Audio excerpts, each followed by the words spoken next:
విద్యా వ్యవస్థలో వింత పోకడలు అన్నటువంటిది పెద్ద సమస్యగా మారింది. నూజివీడు ట్రిపుల్ ఐటీలో ప్రొఫెసర్ మీదను విద్యార్థి కత్తితో దాడి చేసిన సంఘటన సంచలనం సృష్టించింది.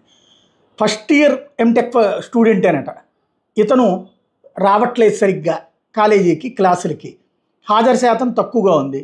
దీంతో ల్యాబ్ ఎగ్జామ్స్కి రావద్దని ప్రొఫెసర్ ఎస్ఎస్వి గోపాలరాజు అభ్యంతరం వ్యక్తం చేసి, నా అభ్యంతరం ఏం లేదయ్యా, రూల్ ప్రకారం వచ్చేటప్పటికి ఎగ్జామ్ రాయాలంటే హెచ్ఓడి అనుమతి తీసుకోవాలి, వెళ్ళి ఆయనతో మాట్లాడి రమ్మనమని చెప్పారు. ఆయన పర్మిషన్ తీసుకుని రా అని చెప్పారు.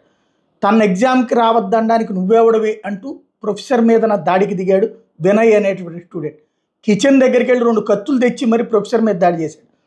అడ్డుకోబోయినటువంటి విద్యార్థులకి గాయాలైనవి, ప్రొఫెసర్కి కూడా గాయాలైనవి. ప్రొఫెసర్ని నూజివీడు ప్రభుత్వ ఆసుపత్రికి తరలించారు ట్రిపుల్ ఐటీ సిబ్బంది.